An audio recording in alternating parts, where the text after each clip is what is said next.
Paraula Libre, le média indépendant do país Nissar. Un café des Aiglons. Donc bienvenue à tous et bienvenue au café des Aiglons.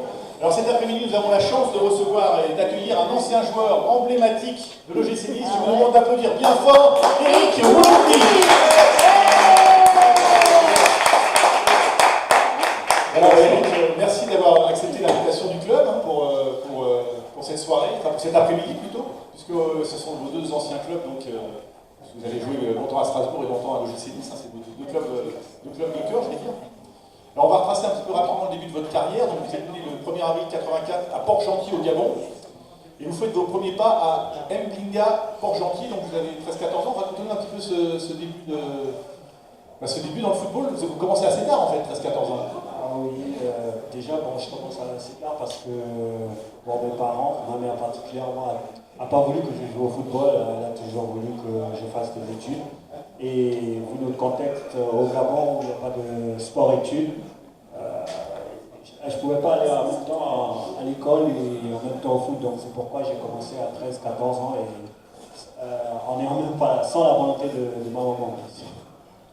Puis après, donc, vous êtes parti à l'association sportive Manga Sport Football, donc à l'âge de 16 ans, et c'est là que vous êtes repéré c'est Philippe Tis qui vous repère, un ancien joueur de Strasbourg, de Marseille, je crois aussi.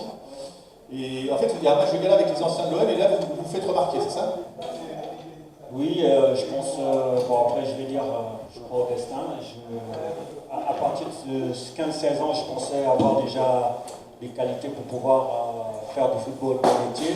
Et je me rappelle que lorsqu'ils sont arrivés, il y a quelqu'un qui m'a demandé, qui m'a dit si je voulais être professionnel, c'était peut-être le moment pour moi de montrer que j'ai les qualités pour. Et puis, avec la chance, il y a Philippe Tis qui était là et lorsqu'il m'a vu jouer, il a tout fait pour que je puisse arriver à Strasbourg. Donc en fait, vous arrivez à Strasbourg, donc vous avez 18 ans, ça a dû vous faire un choc d'arriver en plus dans une ville où le climat est quand même pas le même qu'au Gabon, bien sûr. Et puis, donc à l'époque, il y a déjà Marc Keller, je crois, qui est directeur général du club, hein, qui est président maintenant. Et donc, vous commencez donc, à Strasbourg, mais ça commence, c'est un petit peu difficile, il faut vous adapter un peu à la vie européenne aussi.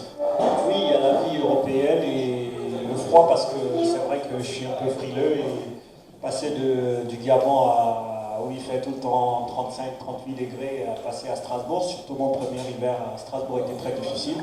Mais bon, j'ai eu la chance quand même d'être très bien entouré et le club avait vraiment confiance en mon potentiel, donc Strasbourg a tout fait pour que ça se passe très bien pour moi. Alors vous avez été prêté une saison, je crois, à Guignon, parce que vous êtes suite à une blessure, je crois. Hein. Oui, lorsque je suis arrivé, je pense 6 mois après mon arrivée en France, j'ai pu signer mon contrat professionnel, j'ai joué quelques matchs, mais 1 an et demi après, j'ai eu une grave blessure au pubis qui m'a handicapé pratiquement 2 ans. Et au sortir de là, on m'a prêté pour 4 mois à Guignon en Ligue 2. Et alors vous êtes à 24 ans, donc là en 2008, alors là je crois que c'est Fred Antonetti et Roger Ricord qui vous font venir à Nice, enfin qui insistent pour que vous veniez à Nice. Et d'ailleurs il y a une somme de transfert importante, parce que vous êtes transféré pour 3 millions d'euros à l'époque, c'est quand même déjà une belle somme. Et donc vous arrivez à Nice. Oui, c'est vrai qu'à l'époque c'est une très belle somme, surtout que la même année, je pense que je suis le deuxième plus gros transfert du club, après Loïc Rémy qui a coûté 7 ou 8 millions. Oui, qui arrive de Lyon. Oui, donc il y avait une grosse attente pour moi. Et bon, arrivé à Nice, c'est vrai que, hasard du destin, je pense 2 ans avant, je disais toujours que par rapport déjà au climat qui m'allait bien, bah oui, je souhaitais arriver à Nice. Et donc quand ça a pu se faire, eh j'ai sauté dessus sur l'occasion. Donc à l'époque, il y a une belle équipe, hein. David Ospina dans les buts, on se souvient, Cédric Kanté, Olivier Chouafny, Chouki Ben Saada, Cyril Roll, Habib Bamogo. Là vous faites une belle saison, parce que vous jouez quand même 29 matchs.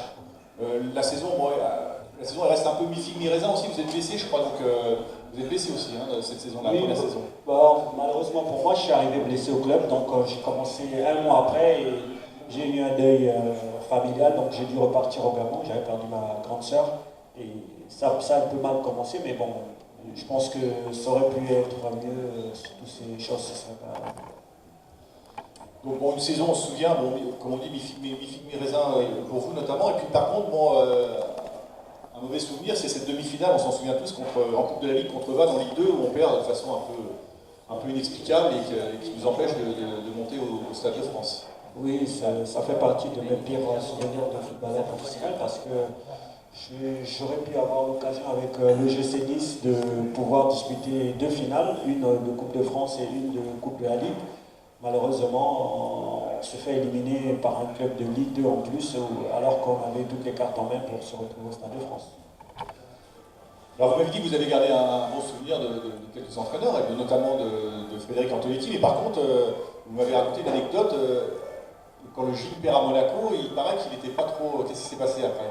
Oui, bon, mais parce que, comme on savait, c'est un entraîneur très... De caractère. De caractère, et bon, par moment, lorsqu'il veut, il vous trouve avec un gros potentiel, il vous demande beaucoup, et bon, j'ai fait partie de ces joueurs-là qui avaient un gros potentiel, et dont il voulait que vraiment ça se passe bien pour moi, et après cette défaite à Monaco, il était très énervé, et j'avais mon jeune compatriote, Anthony Modeste, qui fait une très belle carrière aujourd'hui. Mais à l'époque, il était jeune, il avait 18 ans. Oui, il avait 18 ans et donc l'entraîneur l'a carrément dit qu'il n'allait plus jamais rejouer. Et en étant en janvier, il était presque en larmes. C'était difficile pour lui d'encaisser ce genre de... Mais bon, il a pu rebondir, ça a dû le savoir. Oui, on voit, c'est vrai qu'Anthony Modeste, bon, il n'a pas bien fait la carrière, il fait une très belle carrière, parce qu'on connaît aujourd'hui ses qualités. Et bon, c'est vrai qu'à l'OGIP, ça a été un peu... Enfin, c'était son début de carrière, et il avait tendance un petit peu à... Voilà. Un peu de nonchalance, voilà, et puis bon, il était très jeune aussi. Donc, il était jeune, ce qui fait qu'il a eu du mal à s'imposer au J. Alors deuxième année c'est... alors on se souvient de Didier Olé-Nicole qui reprend l'équipe. Vous avez donc Loïc Rémy est là aussi, il marque 14 buts cette saison-là, il y a Julien Sablé, il y a Emers Faé, il y a un Pam aussi qui est là. Et puis vous jouez 17 matchs, mais bon, vous ne rentriez pas trop dans les papiers du coach, hein, c'était pas l'amour fou en fait. Hein. On va dire ça comme ça. Oui, bon, mais après moi, amour fou avec un entraîneur, je pense que c'est par rapport aux qualités à ce qu'on puisse apporter sur le terrain. Donc je pense que je faisais peut-être pas l'affaire par rapport à ce qu'il voulait sur le terrain. Et c'est pour ça que ça s'est passé de la sorte. C'était pour moi une année où j'étais venu vraiment gonflé parce que bon, je voulais vraiment faire une très bonne année. Et la discussion avec lui en début de saison était très positive. Malheureusement, pendant l'année, ça s'est pas passé. D'ailleurs, je crois qu'il disait c'était chaud des fois avec Habib Bamogo. Hein. Oui, bon, parce que Habib aussi est quelqu'un de fort caractère. Moi, je suis un peu plus calme et j'encaisse plus les choses. Et il y a après un entraînement où ça s'est vraiment échauffé entre les deux et il a fallu les calmer, quoi. Oui, c'était chaud entre Habib Bamogo et très chaud. Bon, d'ailleurs, Didier Olé-Nicole, on quitte le club assez rapidement en fait. Hein. On voit bien, il n'a pas de résultat. Voilà, sa méthode passe pas très bien, on va dire. Hein. Donc c'est Eric Roy qui reprend l'équipe avec René Marsiglia. Ouais. Oui, bon, mais je pense qu'ils reprennent l'équipe. Lorsqu'ils reprennent l'équipe, c'est presque... On doit lutter pour le maintien. Je crois qu'on a 9 matchs cruciaux et bon, on arrive à se maintenir. Mais ils ont amené quand même un autre état d'esprit, une autre ambiance dans le groupe. Et puis, Eric Roy et René Marsiglia, l'année qui a suivi, c'est vraiment bien passé. Déjà, par rapport aux joueurs qu'on avait, on avait une équipe pour faire vraiment quelque chose. Il y avait du talent, il y avait de l'expérience. Malheureusement, la Chine ne fallait pas forcément. Et alors, on arrive à la 3e saison, donc là vous faites une belle saison. Loïc Rémy part d'ailleurs, quitte le club, et donc là vous avez un rôle un peu plus important, je dirais, au niveau du club. Donc vous marquez 11 buts, 3 buts en championnat, 3 buts en Coupe de France, et bon là on a une belle équipe. D'ailleurs on se demande encore comment on finit 17e, puisqu'on a Renato Sivelli, on a Pesinovic, on a Pessler, on a Tanel Duboya, Didier Digard, Anthony Mounier, Fabrice Abriel, Kamel Meriem. Donc c'est vrai qu'au début de saison on se dit voilà, on a une belle équipe, on va certainement arriver à faire une belle saison, et on termine 17e. Et d'ailleurs vous êtes décisif pour le maintien d'ailleurs. Oui, bon, mais malheureusement, comme j'ai dit, c'était une très bonne équipe, sur le papier encore. Il y avait un bon mélange entre des jeunes talentueux et des joueurs d'expérience. Malheureusement, ça ne s'est pas bien passé. On a dû ramer jusqu'à la fin du championnat. Je me rappelle, l'avant-dernière journée... Et là, vous sauvez le club, hein. Si on perd à Lorient, on est peut-être... Si on perd à Lorient, peut-être que le projet de d'aujourd'hui n'est pas là. Oui, D'accord. c'était Malheureusement, on se retrouve en Auré. Ligue 2. C'était Auré, il fallait forcément gagner. Et bon, après, j'étais celui-là qui marque les deux buts, mais bon, après, j'aurais pu ne pas marquer et participer aussi, mais vraiment, c'est une fierté quand même, parce qu'on sait que si le club est là aujourd'hui, il aurait suffi d'un rien en descendant en Ligue 2, et puis les choses pourraient être différentes. Voilà, peut-être que M. River et M. Fournier ne viennent pas au club l'année suivante, enfin cette intersaison-là, puisque le club descendant en Ligue 2, peut-être que voilà, ils n'auraient peut-être pas voulu. On ne sait pas. Oui, bon, mais heureusement que ça. Mais c'est vrai que tant mieux, ça s'est bien passé. Oui, mais tant de sauver l'équipe sur ce match. Et puis bon, un petit regret quand même sur cette année, c'est la demi-finale, comme vous disiez, de Coupe de France contre Lille. Oui, parce que je pense, vu l'équipe, l'effectif qu'on avait, et on a joué la demi-finale au Ré, on était à domicile, même si c'était un très bon Lille avec Eden Hazard, Gervinho et tout ça, mais je pense qu'on avait la possibilité de pouvoir se retrouver au Stade de France, et malheureusement encore, on a perdu à domicile. Pour moi, c'est sans mes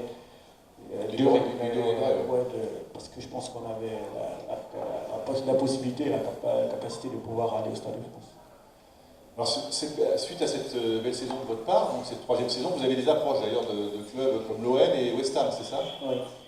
Pourquoi vous partez pas? Alors, qu'est-ce qui se passe exactement? Racontez-moi un peu. West Ham, jusqu'à aujourd'hui, je ne pourrais pas expliquer parce que je pense que ça doit être un problème d'agent et dirigeant. Et l'OM, pareil. Et bon, malheureusement, je vais dire, c'est le destin. Si ça n'a pas été fait, c'est que je n'étais pas fait pour aller jouer là-bas. Moi, je prends les choses comme ça. Alors moi, je me souviens de quelques buts. Là. Vous avez marqué bon, le coup de canon, je ne sais pas si certains doivent s'en souvenir, en lucarne contre Auxerre, dans Auray. Oui, Auray. Enfin, pour moi, c'est un de vos plus beaux buts. Oui, je pense. Bon, après, ça dépend de ce qu'on veut, mais bon, je crois que c'est l'un de mes plus beaux buts, ce but contre Auxerre. Mais bon, moi, je reste plus sur les buts qui comptent, comme ceux contre l'Orient. C'est votre meilleur souvenir d'ailleurs. De votre carrière, c'est peut-être votre meilleur souvenir, non? Carrière à l'OGC Nice, oui. Et alors, si je me souviens vous avez mis un but de la main aussi, enfin, vous avez rapproché le but le ballon de la main contre Bordeaux, je me souviens de ça. C'était involontaire ou c'était pas volontaire? C'était involontaire, en courant, la balle a ricoché sur ma main. Bon, après, c'est parti dans la bonne direction, mais c'était pas volontaire du tout. Et puis alors, à l'époque, vous étiez proche, je crois, vous m'avez dit, des Versfaillet, qui entraînent maintenant les U17 au club, c'est ça? Oui, maintenant aussi. Je suis toujours proche. Bon, ça fait partie des copains que j'ai dans le foot, parce que bon, le foot, c'est un peu spécial et avoir des copains, des vrais, je crois pas trop. Donc, je suis toujours proche des Versfaillet, de Habib Bamogo et quelques-uns. Alors ensuite, donc, quatrième saison au club, donc là c'est René Marsiglia qui reprend le club. Et donc on a quelques joueurs qui rejoignent le club, notamment Fabien Monzon, François Clerc, Abraham Guéguier, on se souvient, Brice Djadjedji. Donc là, c'est l'arrivée du président River et de Julien Fournier. Vous vous souvenez un petit peu de ce début de saison avec le président? Oui, je me souviens. Après, il y avait une ambition parce que le club était très en difficulté quand même. Sportivement, où on a failli descendre, et il a sifflé pour moi à un autre souffle. Et puis bon, j'ai toujours gardé le souvenir d'un président très chaleureux, qui a toujours la confiance. Je le vois même avec les joueurs actuels. Franchement, comme président, c'est mes meilleurs souvenirs de dirigeant que j'ai. Alors après, vous êtes en fin de contrat donc, avec l'OGC Nice, et vous partez, vous partez au Qatar, à Al-Wahda. Alors j'ai entendu dire que vous aviez un salaire de 750 000 € par an, donc c'est pour ça que vous n'avez pas refusé de partir au Qatar, vous êtes allé au Qatar, non? C'est un petit peu pour ça aussi, quand même. Non, je suis allé aux Émirats, mais pas que pour ça, je voulais vivre autre chose, et puis bon, j'avais 28 ans, c'est vrai que j'ai toujours voulu évoluer dans au très gros niveau, mais je me suis dit à 28 ans, après en Europe, les clubs se discutaient pas pour moi, donc j'ai eu cette opportunité, et puis j'allais aller vivre autre chose aussi. Bien sûr, une expérience à l'étranger. Une expérience à l'étranger, intéressant. Voilà, après je suis allé, mais pas seulement, après on pense toujours, on travaille tous pour améliorer son quotidien, après c'est pas forcément le seul choix, la seule raison. Par contre, bon, au Qatar, vous arrivez, enfin, vous êtes aux Émirats arabes. Aux Émirats, pardon. Vous êtes opéré de la cheville, en fait. Oui, malheureusement pour moi, à peine arrivé, parce qu'il y avait une très grosse attente sur moi et je me suis opéré la cheville et c'est ce qui m'a mis en difficulté là-bas parce que je me fais opérer en septembre, je me rappelle, et en janvier où je dois rejouer mon premier match, je me reblesse encore. Donc vraiment pas de chance là-bas et après les choses ne se passaient pas bien par la suite. Donc c'est là que vous êtes prêté au club polonais de Śląsk Wrocław. Oui, je me suis fait prêter parce que sinon je restais 6 mois sans jouer. Et bon, j'aime plus que tout jouer au football, donc j'ai préféré aller jouer à Śląsk Wrocław pour 4 mois. C'est juste à la fin du mercato, vous avez signé là-bas en 2013, c'est ça, Oui. en mars 2013. Et puis alors, vous êtes un grand voyageur, puisqu'ensuite vous partez en Chine. Vous allez à Shenyang Zhong. Alors je ne connais pas ce club de Ligue 2, Ligue 2 chinoise, donc là vous partez en Chine et le club dépose le bilan. Oui, bon, parce qu'en Chine c'est un peu spécial. Les clubs c'est des licences. Donc le club à la fin, le sponsor voulait délocaliser le club et ceux qui avaient la licence, donc ceux qui étaient de cette ville ne voulaient pas. Donc le sponsor s'est retiré au dernier moment et puis le club a fait un dépôt de bilan, malheureusement pour moi. Et puis alors retour à Voraci, puisque après vous dites bah, je vais retourner faire un petit peu une petite saison, donc vous retournez au Gabon, vous retournez au FC Mounana, c'est ça? Oui, je suis reparti au Gabon parce que c'était pas mon premier choix, mais vu la situation et le moment, et en étant en mars, et il n'y avait plus de possibilité de pouvoir re-signer en Europe, donc je suis allé faire une pige au Gabon quelques mois à Mounana. Et puis on va terminer donc sur votre dernière expérience. Donc là c'était à Béziers, donc vous revenez en France, Béziers qui joue en national, donc avec des ambitions de monter en Ligue 2. Donc là vous signez en janvier je crois, donc vous restez 6 mois sur Béziers, c'est ça? Oui, parce que je reste 6 mois sans jouer, je reste sur Nice et je m'entretiens, mais j'ai toujours cette envie de jouer au foot. Continuer à jouer, bien sûr. Voilà, donc je me suis dit pourquoi pas et je suis allé à Béziers pour 6 mois et bon après ça s'est passé encore, comme on dit, une fille de mes raisins. Là on n'est pas monté, mais belle expérience avec... ça changeait un peu de tout ce que j'avais connu, mais belle expérience humaine avec les jeunes joueurs qui revenaient tous de milieux amateurs qui voulaient être professionnels. D'accord. Puis alors vous parliez des entraîneurs que vous avez appréciés, donc vous avez croisé notamment, évidemment, vous parliez de René Marsiglia, Frédéric Antonetti, puis il y a les entraîneurs hors du Gilles, Jean-Pierre Papin et Jean-Marc Furlan aussi qui vous ont influencé. Je vais dire humainement, René Marsiglia et Eric Roy, je pense pour moi, ce sont ceux-là qui m'ont le plus apporté. René, vu la situation qu'il avait vécue et ce qu'il vivait, humainement c'est celui qui m'a le plus marqué. Maintenant, techniquement et par rapport à l'apport au foot, Fred Antonetti, Jean-Marc Furlan, ce sont ceux-là qui m'ont apporté. D'ailleurs, vous disiez que vous allez peut-être passer, essayer de voir un petit peu pour passer vos diplômes. Vous voyez entraîneur un petit peu comme Emer Faye, justement? Oui, ben, je me dis, j'aimerais passer mes diplômes. Après, c'est vrai que je ne suis pas à 100% intéressé par le poste, mais bon, plus on vieillit, on se découvre. Voilà. Je me rappelle Zidane qui est grand entraîneur aujourd'hui, il n'était pas vraiment fait pour être entraîneur et on voit aujourd'hui. Donc, pourquoi pas passer ses diplômes et après voir ce qui pourra se passer. On vous souhaite la même carrière que Zinedine Zidane comme entraîneur. C'est une autre chose. Ça serait bien. Et puis, vous parlez du Ray, évidemment, nous on est tous un petit peu nostalgiques du Ray, bon, même si effectivement voilà, on a un stade super, on va pas regretter non plus éternellement, mais c'est vrai que malgré tout, comme vous disiez aussi, les supporters étaient très proches du terrain aussi, et très proches des joueurs aussi à la sortie du stade, parce qu'à la sortie du stade c'était un petit peu comme justement comme à Charleroi où les supporters vous attendaient, vous pouviez échanger avec eux. Quoi. Oui, mais comme je vous ai dit, je suis fier d'avoir connu ces moments-là parce qu'au Ray c'était une autre ambiance, il y avait plus de chaleur, il y avait plus cet esprit famille. Après le foot a changé, mais je pense que si, à part tout ce qui est infrastructure moderne et tout, mais au niveau de l'échange entre les supporters et les joueurs, après le match on pouvait facilement se croiser avec les supporters, que ça se passe bien ou pas. Je pense que ça manque au football moderne et malheureusement, je pense que je suis fier d'avoir vécu cette période. Alors aujourd'hui, vous entraînez à Saint-Jean-de-Beaulieu. On sait qu'il y a Olivier Fugin et Thierry Crétier qui sont là-bas, notamment. Donc vous entraînez, vous allez peut-être signer avec eux ou signer dans un club de National 2, national de la région. Oui, bon, j'ai encore envie et j'ai encore envie de vraiment jouer au foot parce que je pense que physiquement j'ai encore les capacités. Donc là, ça fait 2 semaines que je m'entraîne avec Beaulieu et je pense que ça se fera pour que je puisse continuer toujours à jouer. Et puis bon, j'ai mon fils que j'aimerais vraiment il a 6 ans et il m'a pas vu, il m'a pas vu jouer et j'aimerais que même à 34-35 ans, il ait vraiment l'opportunité pour qu'il voit quelles sont les qualités que j'aurais pu avoir pour la suite. D'ailleurs, il est là, votre fils, et donc Eric, il est là, Eric, et il est timide lui. il joue au gym, tu joues en U7, c'est ça, hein? Il joue en U7 au gym. Tu vas dire un petit mot, à quel poste tu joues? C'est quoi ton poste?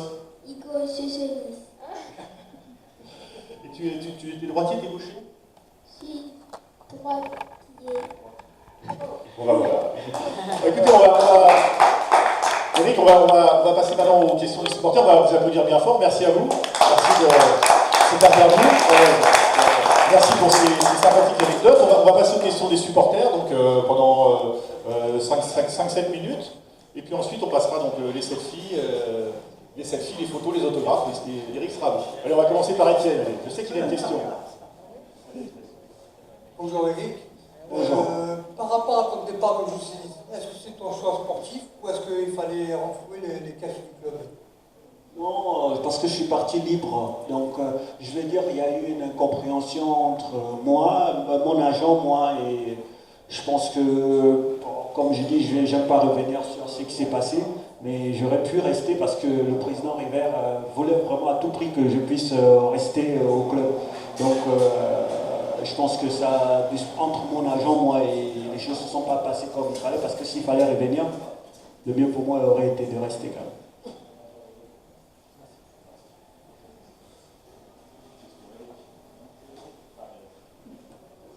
Bonsoir.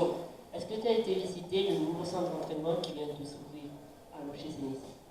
Je ne l'ai pas visité de l'intérieur, mais je passe et comme j'ai mon fils qui s'entraîne avec les U7, donc bon, j'ai quand même eu la possibilité de souvent le voir, et même quand il était en travaux. Je pense que d'ici là, je passerai le visiter, et j'espère aussi que mon fils pourra y être au centre d'ici là, d'ici quelques temps. On a une question d'un internaute là, qui demande où vous avez acheté les chaussures. Bon, je vais faire en rigolant. Comme j'ai pris plus sur les terrains, j'ai essayé de l'amener pour essayer encore toujours de briller un peu.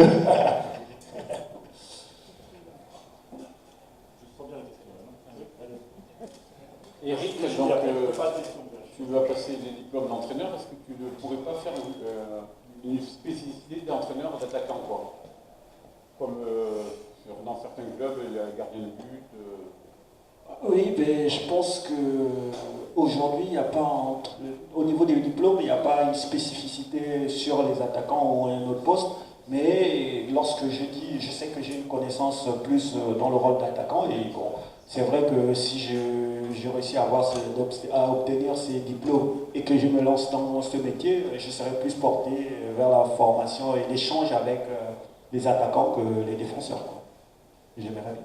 Ouais, tu préfères qu'on gagne 5-4 qu'ils aient 1-0, quoi, en fait. Oui, ça c'est sûr. Je préfère 5-4 qu'un 0. Eric, bonjour. Bonjour. Dis-moi, aurais-tu un pronostic pour cet après-midi?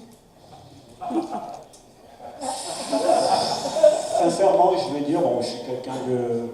Vu la situation des deux clubs, et moi je dirais match nul parce que j'aimerais pas que Strasbourg aussi descende, mais j'aimerais que Nice se recolle plus haut. Mais mon cœur, vraiment, sincèrement, il balance entre les deux clubs. Et pour moi, si les deux clubs continuent si Strasbourg était mieux classé, je vous dirais tranquillement que Nice doit gagner ce soir pour... Mais ton cœur est plus rouge et noir quand même. Oui, parce que Ça fait peur, hein? j'ai tout connu. Non, mon fils est né ici, ma compagne, je l'ai connu ici, donc je suis plus rouge et noir, ça c'est sûr. Tout est fait pour que... ça c'est sûr. C'est juste par rapport à la situation de Strasbourg. C'est beau.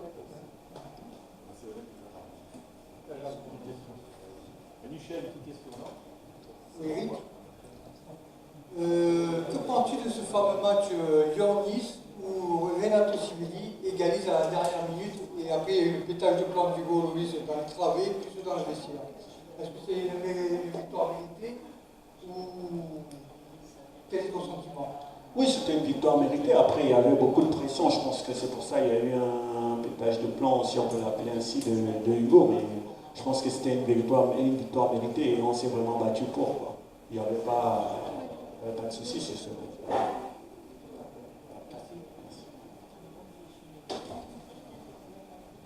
Vincent, petite question. Bon, écoutez, on va en rester là, on va rester sur ces voies-là. On va vous remercier, on va vous souhaiter de continuer votre carrière dans la région, hein, pourquoi pas, il y a l'étoile Flagius Saint-Raphaël, je donnerai votre numéro à l'entraîneur. Et puis voilà, écoutez, on va vous remercier, on va passer au... Voilà, on va l'applaudir bien fort, s'il vous plaît. Et puis donc, on se retrouve pour le prochain match, donc là, Eric va vous signer les autographes, vous allez pouvoir faire des photos, des selfies avec lui. On va se retrouver dans 15 jours pour Dijon, c'est à la même heure. Mais par contre, est-ce qu'on sait peut-être... on ne sait pas encore qui sera l'invité. On hésite entre Daniel Bravo et Hugo Loris, mais bon, on a des pistes. C'est bon. Les mythos. Les deux. Quand même, il va venir un jour quand même. On va quand même voilà, donc on vous laisse Eric. Voilà. Merci beaucoup Eric, merci encore. C'est un plaisir pour moi. Merci pour votre gentillesse.